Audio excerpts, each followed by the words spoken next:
Administration's year-end report for 2017, totaling 63 pages, covering every sector of government and the economy, and of which just 2 pages are devoted to policing activities. We can give you the document ID number shortly. It's on the screen.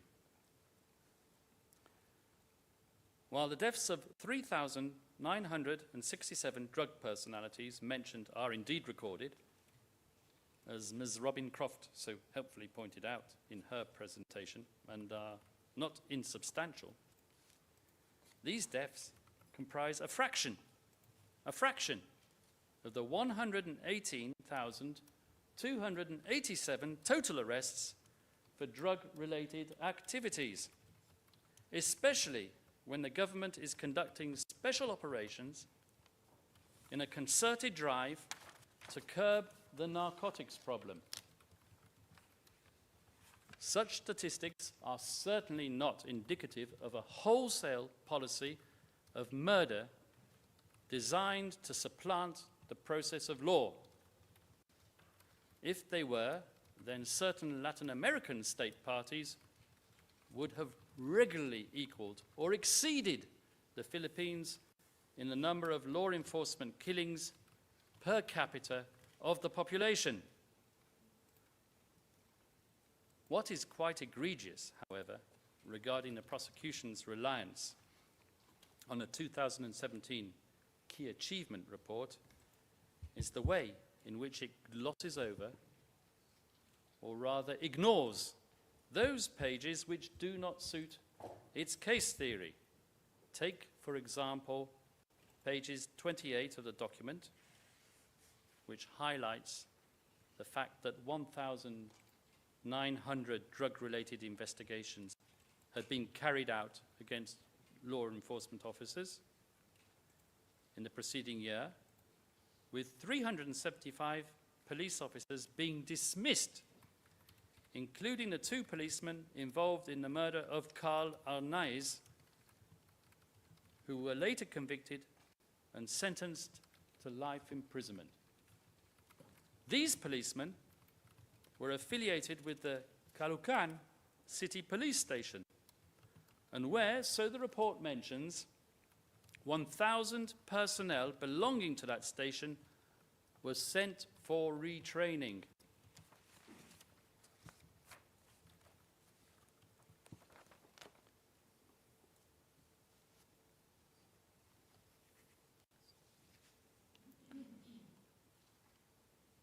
To conclude, this document, far from being evidence of a conspiracy hatched between co-perpetrators, is in fact a testament to the Duterte administration's respect for the rule of law and written proof of its intolerance for rotten apple police officers. As for the second official publication, which is supposed to substantiate the criminal plan, we turn to the 2016 annual report issued by the Philippine National Police. The statistics are quoted, with all respect, in a misleading fashion. The tables used by De La Rosa, and particularly the pie chart, show a remarkably low incidence of deaths in comparison to arrests and voluntary surrenders. Obviously, the misleading aspect of that is the prosecution's representation of the statistics, not De La Rosa's. So, coming to the 10th and final source of circumstantial evidence, supposedly supporting the mutually agreed nature of the criminal plan. And this is the fact that the extrajudicial killings, to quote the prosecution's words, followed the same patterns and modus operandi, with the perpetrators covering their tracks. But here, let me ask a question which begs an answer. If the Duterte administration was so barefaced as to openly declare its intent to kill drug users and pushers and celebrate this, as the prosecution argues, in official governmental publications, why would it encourage the perpetrators to go to such lengths to disguise such an intent? I mean, of course, anything's possible. But I'm just pointing out the internal contradiction in the prosecution's case theory. In any event, as they say in English, there is more than one way to skin a cat. And the differing types of modus operandi that we have encountered in the prosecution's 49 incidents of murder involve all conceivable modes of butchery, ranging from strangulation, suffocation, to stabbing and shooting. Now, assuming that the prosecution can overcome the hurdle of proving the existence of a common criminal plan, how has it shown that the so-called co-perpetrators coordinated between themselves to reach a mutual agreement to execute it? Well, it hasn't. All it can do is show a selection of comments made by Mr. Duterte's closest colleagues in government, and all of which take their rhetorical cue from him. The prosecution then artificially defines the intended individuals, the identified individuals, as a collective of co-perpetrators. Now, common law jurisdictions, such as the one I come from, are familiar with these issues in the context of the law of conspiracy. The federal rules in the United States, for example, allow the statements of co-perpetrators to be used as circumstantial evidence, one against the other, to establish the existence of a conspiracy, but require that these statements be made during and in furtherance thereof. Narrative venting, which is what all these supposed co-perpetrators did, the ones identified by the prosecution, does not further the criminal objective. In furtherance thereof means that the statement relied on must advance the objectives of the conspiracy, such as through reassurances, updates, or actions taken to avoid detection. Now, I do realize, Your Honours, that there isn't too much jurisprudence on this matter, but let us look at it logically. Where can one really draw the line if it is sufficient to infer a mutual agreement to execute a criminal plan if we rely only on the statements of the people in the vicinity of a criminally verbose suspect because of the same quality of verbosity it alleges? This is what could be called bootstrapping logic, building on limited information with the very same information in an attempt to validate that information or to create a structure there without. Put simply, the prosecution has advanced its cart before its horse. It has merely selected a number of individuals working alongside the former president who made similarly offensive comments and has then called them co-perpetrators.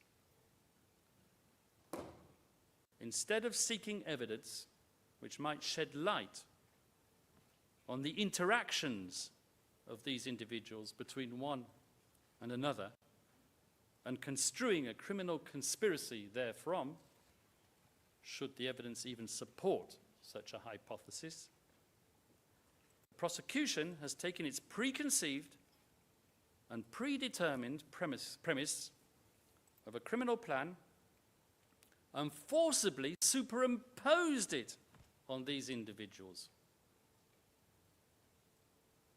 The artifice of the prosecution's working methodology in conjuring up this criminal collusion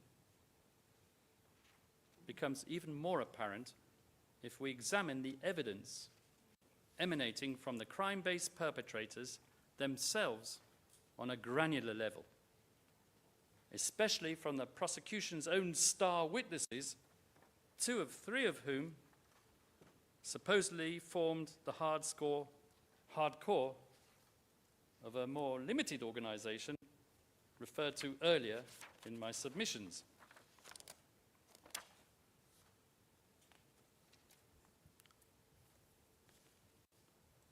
I'm trying to comply with redactions.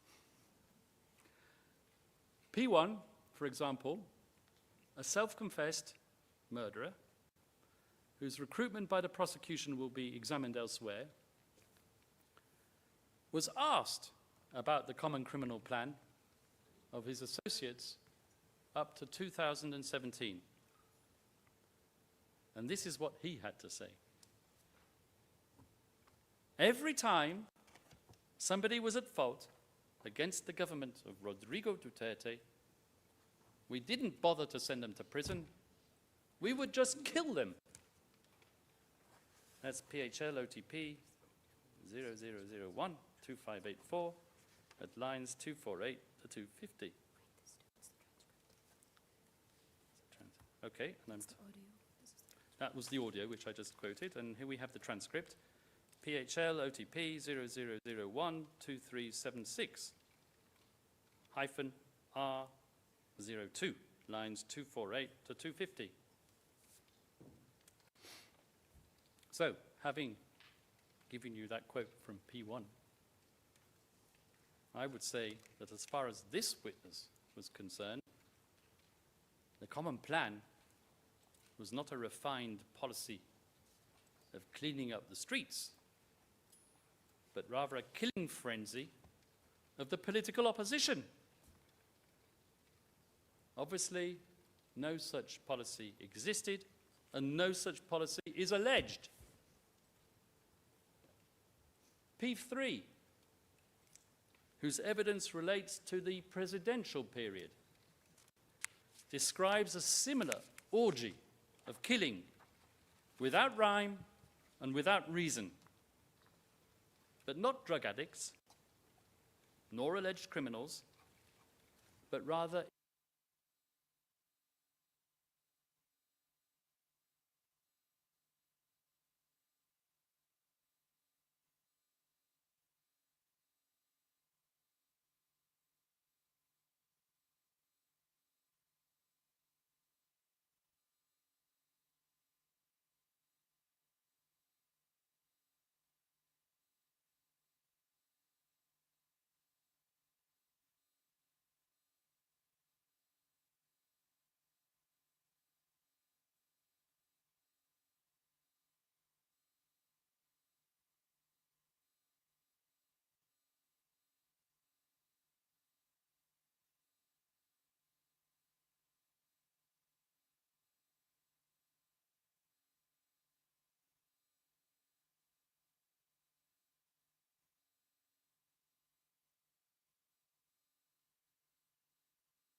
was so petrified of not meeting this quota of slaughter that he was randomly grabbing and killing just so that there would be something to report on TV for the one-time, big-time operation.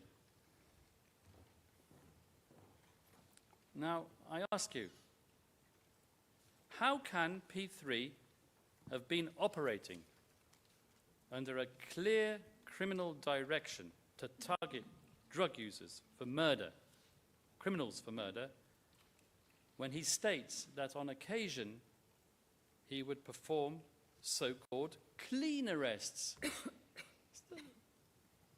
Prosecution's witness, P3. He's not clear when he's actually following their supposed criminal theory or when he's is. What are clean arrests? These are arrests subsequent to which the apprehended criminal would be handed over for a judicial process. And so with that, I believe, I have exhausted the first limb of the objective requirement for indirect co-perpetration and have shown conclusively that there was no mutually agreed common criminal plan. Madam President, there are 10 minutes to go. I will start with the concept of essential contribution, which is indeed the second limb that I want to talk about with respect to this mode of liability, which requires the prosecution to show objectively that Mr. Duterte himself made an essential contribution to the furtherance of this scheme of criminality, and what is more, that subjectively he was aware that he was making such a contribution.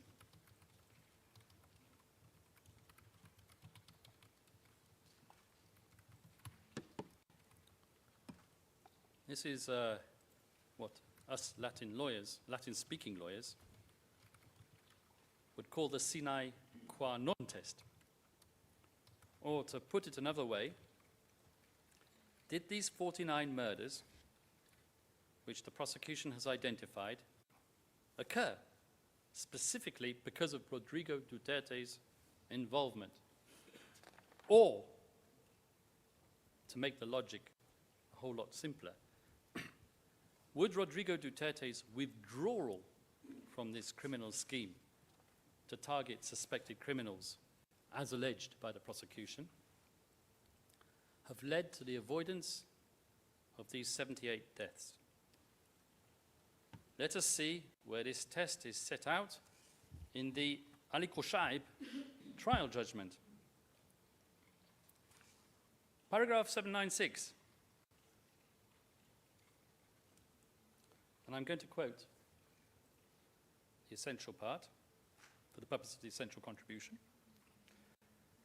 The accused must make an essential contribution without which the commission of the offence would not be possible.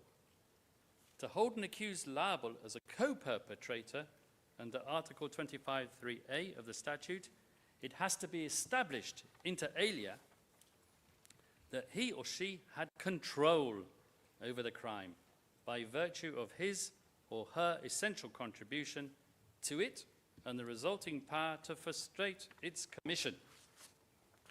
Well, here, I would like to show you the statistics pertaining to the rate of killings since the former president has left power and the responsibility for law and order has passed into the hands of President Ferdinand Marcos Jr. I rely on a report published by academics at the Third World Studies Center in the University of the Philippines in the context of what is called the Dahas Project. And trust me, the authors of this report, comprising weekly statistics on the first year of the Marcos administration, from 2022 to 2023, are no great friends of the former president, Mr. Duterte.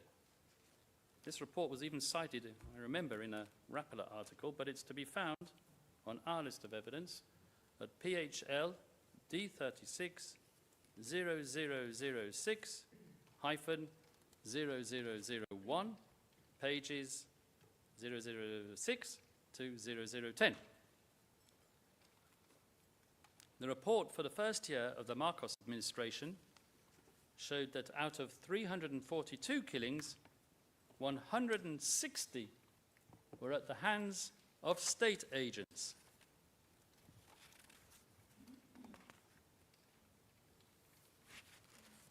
And the figures and the statistics just kept on rising, with the second year of the Marcos administration, 2023 to 2024, showing an increase in deaths at the hands of vigilantes, albeit a decrease in deaths at the hands of law enforcement officers, from 46.8% to 34%. Hardly a statistic to be proud of. So, with all the prosecutions, fancy bar charts, I'm pretty sure that if they were to recreate them for the period of 2 years after Duterte left power, they wouldn't have room left on their computer screen. The numbers would be so sky high. The conclusion is that there is no reason to believe that Duterte's disappearance from the political scene would have frustrated the ongoing incidents of murder at the hands of state agents or vigilantes. Clearly, I'm forced to ask myself whether anyone on the other side of this room has thought of investigating the Marcos regime and the related phenomenon and holding someone accountable. Why are my colleagues sitting to their right, the victims' representatives, not clamoring for accountability for those deaths? Or is it of no consequence now that Mr. Duterte is sitting in the ICC detention center? I've reached a natural break, Madam President, in my submission. With your permission, I would like to continue after lunch. Judge Motok. Thank you very much, Mr. Kaufman. We will suspend the hearing now for 90 minutes to resume at 2 p.m. Thank you very much.